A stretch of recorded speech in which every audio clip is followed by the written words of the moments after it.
Hello there, this is Eric from Finley Truck and RV, and I'll be doing a video walkthrough on 4119P, the 2004 Holiday Rambler Imperial.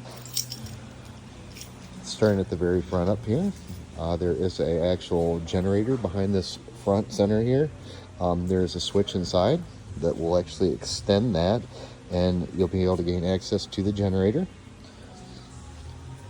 Coming around the side over here, you have lane changing cameras on each side of the camper. There is a main display that is on the dash that will show you all views of all cameras at the same time. You have your main entry door here. On the entry door, there's two locks. You have a latch lock here. There's a deadbolt lock up top here. This does have a power step. Anytime the entry door is open, you'll see the power step will come out. Anytime the entry door is closed, the power step will go back in. If you're going to be going in and out of the camper a lot, there's a switch just inside the door here that says entry step. You could shut that switch off and it'll keep the step in the outright position. Just above the entry door, you have a little entry awning. To the left of the entry door here, there's a little wireless doorbell that is inside the camper. There is a keyless entry touchpad here. I'm not sure what the actual code is, but there is some paperwork inside for that, so you might be able to get in there and either reprogram it, where there might be a current code written on the paperwork inside.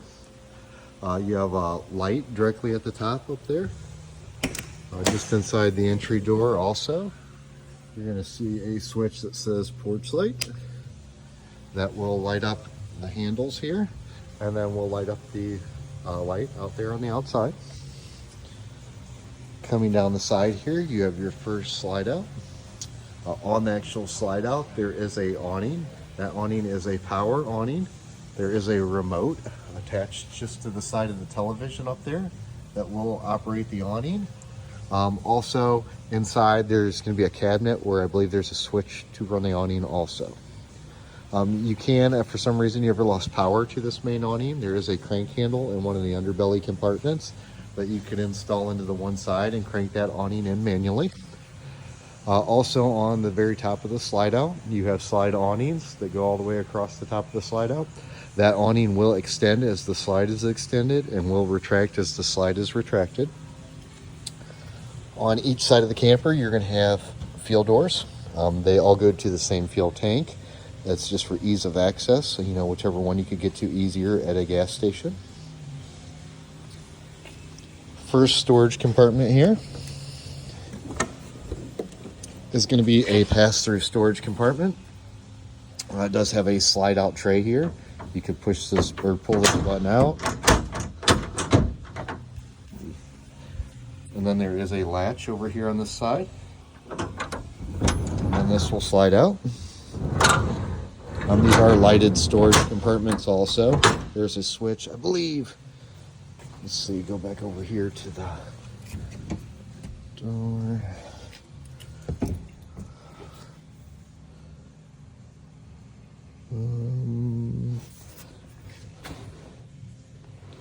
Somewhere there's a storage compartment light switch. I'll pick it up later on in the video and show you where that's at. But storage compartment there. Next compartment here. Again, another pass-through storage compartment here. There is the crank inside of here also that I was telling you about for that awning. Also inside of here, there's going to be some slide-over panels, and again, this will be easier once the lights are on. But there's slide-over panels over there that you could gain access to water filters and some miscellaneous electrical and stuff inside of there also. Also in this compartment, you have 110 hookups, cable or telephone line hookups, and 12-volt receptacle outlet inside of there. And then there's a spot if you have something plugged into an outlet and you want to run a cord outside, you can open up these little doors here and run cords out the outside of the camper.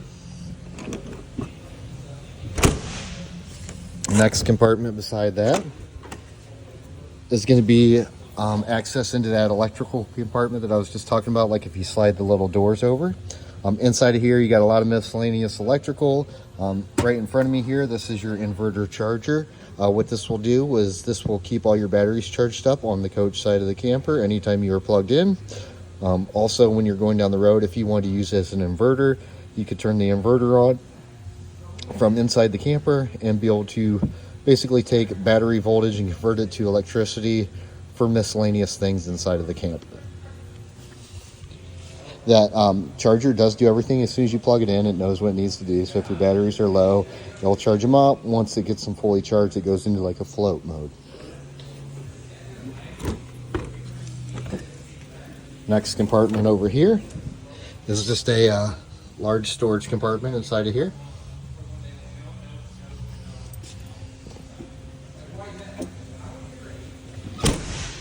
Over here on the side, they call these docking lights. There's going to be a switch up on the dash that will light these up, and those are for, like, you know, if you're backing into an area at night or you just want a little extra room when you're backing up, you could turn those on. I believe there's also some on the very rear of the camper also. Over here, you have a compartment that will flip up, and then inside of here, your batteries for your camper. The top two batteries are actual engine batteries for the vehicle itself. The batteries down below are coach batteries for the camper. Engine batteries tested good. Coach batteries, we always put brand new in, so all your 6-volt batteries down below here are brand new. These do have little slide out trays. You could tip this handle up and pull the batteries out to access batteries. Same thing with the top tray also. That handle will flip up and the batteries will slide towards you.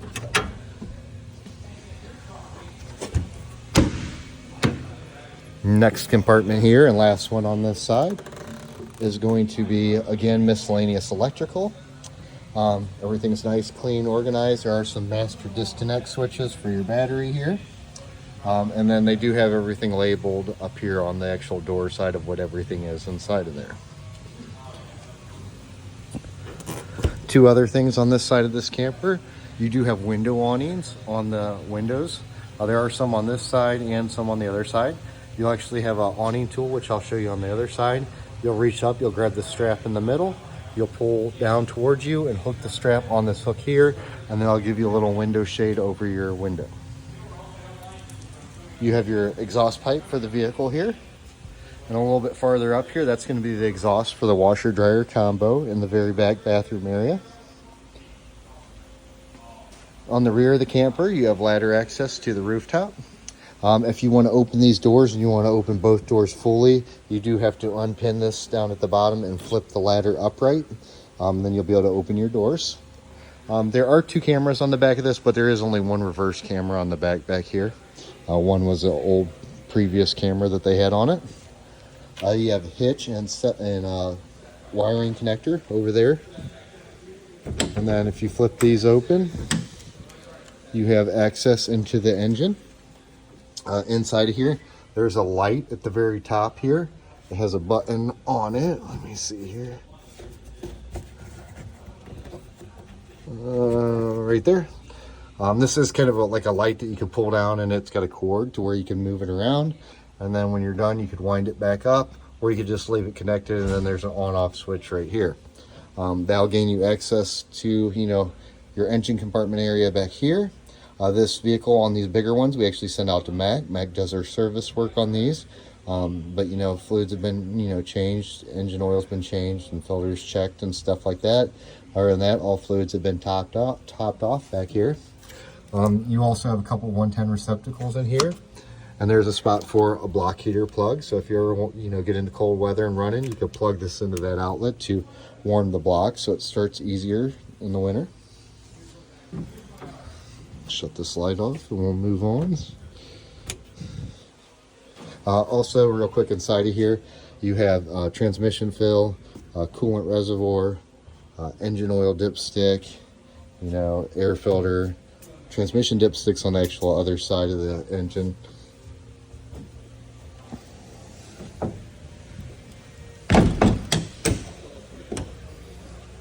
Moving along the side over here. Come along, and here's your other slide out for the bedroom part of the camper. And again, you have docking light over here. This small exhaust pipe, that is for what they call a aqua hot system on this camper, which I'll show you in a couple more doors here.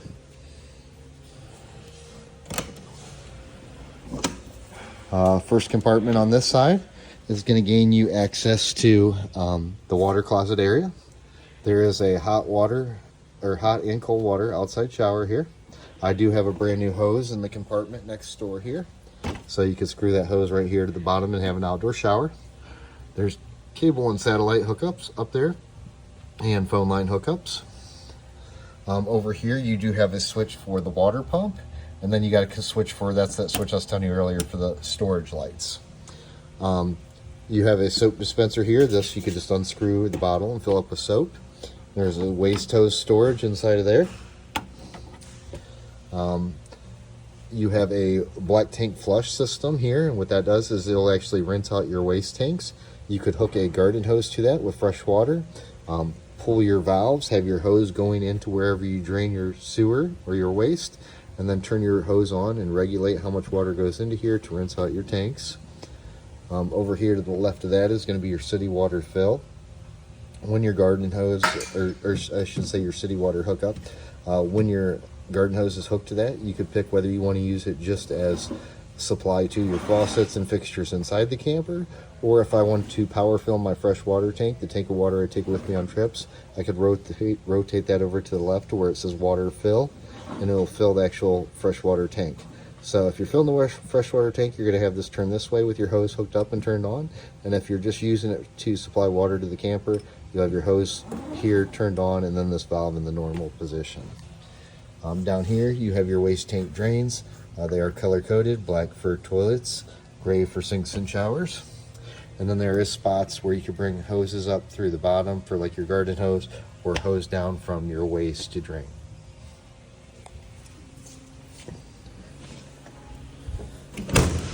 Next compartment here is going to bring you into that same electrical compartment from the other side. Inside of here you have a power retractable cord reel for your 50 amp short cord. This, as you retract, there's this button here. You pull out manually to undo your cord, and when you want to retract, you'll push this button and it'll wind the cord up. You do have to kind of feed that cord in there so it doesn't bunch up on you while you are retracting it. And then over here there is a like a heating circulation fan back in here that keeps, you know, warm air whenever the aqua hot's on and all that stuff, or the vehicle's running. We'll keep warm air in this closet area, keep things from freezing. But there's a switch for bay heat exchanger is what that's called. This is the hose I was telling you about for your outside shower over there. Inside of here there's a water pump here. That is the water pump that supplies water from the fresh water tank to your fixtures inside this camper. As you can see, I do have the camper winterized now. After all systems were tested, we went through and winterized the system for you. Also inside this camper there is a valve on a valve block on the side here. If for some reason you have an issue with one of your fixtures, you could actually come in here and shut off individual lines, whether it be to a sink or a shower or whatever, so you don't have to lose all water systems if there is some kind of issue that you have come up with on your camper on the water system. You could, like I say, control and just shut down whatever the problem is. But other than that, just miscellaneous electrical, cord reel, and you know, that's it in that compartment. Directly above that compartment is going to be access to the back of the refrigerator. If you open this up, there is access to water valves, control modules, stuff like that. It's mainly for the service end. If you ever have an issue with your refrigerator, we could get in there and look at modules instead of having to remove the whole refrigerator. Again, on your slide outs over here, you have slide awnings at the very top that will extend and retract as the slide is extended and retracted. Same thing with this side over here, same style slide awnings and everything like that. You do have window awnings over here on this side also. There's 2 window awnings over here on these windows. Next compartment here. This is going to bring us to the aqua hot system for this camper. So what this aqua hot system does is it's essentially like a small diesel ignited water heater and heat supplier for the camper itself. What this does is it actually heats on 2 different ways. You could use it for electric side. There's a switch which I'll show you inside, and that'll heat the system up for hot water off electric, or you could heat it up with diesel. Instead of, you know, some campers will have propane and electric. This will run on diesel or electric. But you could run it off diesel or electric, and this will supply hot water to registers for your heat inside the camper. and it will supply a warming area of water line, or where the water lines come through, to warm water for your faucets and showers and stuff like that also. I believe there are books on this system inside of the camper. If not, you can go to Aquahot online if you want to learn more about this system. But it's pretty easy to operate. When I get to the inside video, I'll show you there's a matter of 3 switches that you could use to operate this system. But like I say, if you want more advanced information on it, you can look it up online, and it's pretty easy to find information on them online. Again, this system's already been winterized, but you do need to make sure that you winterize it properly, so you don't have any issues with any of your plumbing or anything like that on this when it comes winter time. Next compartment here, it's going to be that same pass-through storage compartment.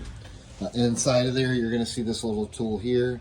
That is the one that I was talking about, that you will actually use the tool, and I'll pull it out here, see if I can do this one-handed. You'll go up here to the top. You'll grab the little strap for your awnings, and then pull these awnings out. And then once the awning's out, again, you'll hook it to that hook there, and it'll keep the window awning, you know, out over the window for the day.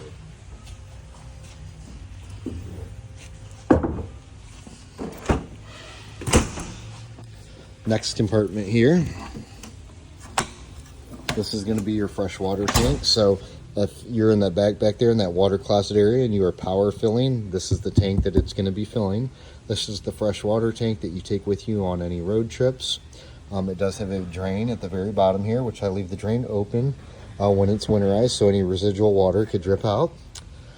There is currently, right now, it is in the winterized position, because your winterization hose will clip in here and then go into your bucket of antifreeze when you go to winterize it. And then you got a valve here that you'll open up, and you'll use the actual water pump to winterize the system. When you go to use the camper on just the freshwater tank, you will have to shut this valve off and open this valve. As you can see, it's pulling from the bottom of the tank.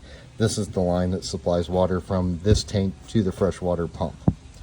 There is also a cap over here on the side, to where if you need to fill it out here too, you could just run a hose right to the tank. That's also nice for if you want to sanitize your tank. You can, you know, put whatever you want to use to sanitize the tank inside the tank right at this opening here. But other than that, sanitization port or filling port, and then winterization port here.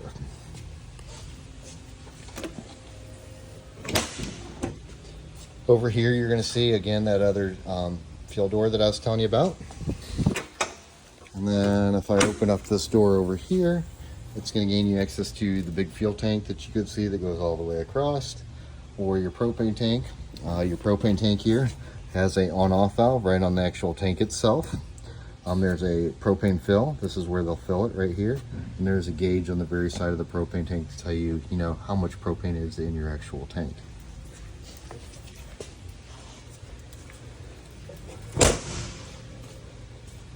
Coming up to the side here, squeeze through here. You got a door that will open up here. And inside of here, it is, again, miscellaneous electrical. There are fuse boxes down here. They are labeled what's in each of those boxes. This panel here is removable if you take the wing nut off. A ton of fuses behind here that are all labeled to tell you what those are. And then again, you have another light inside of here, like in the backlight, that has a switch on it. And then I could show you easier on this one. You can flip this lever over and pull the actual light out. It's on like a tether. And then when you're done, you could wind this back in like that and clip this back over. Other than that, miscellaneous electrical. And then that generator in and out, there's a switch right here. I believe there's one inside also, if I remember right. But the generator in-out switch is right here. And then just at the very bottom here, that is going to be the exhaust pipe for the generator. So anytime the vehicle is running or the generator is running, it will be exhausting out that side. You have your other side of your camera over here.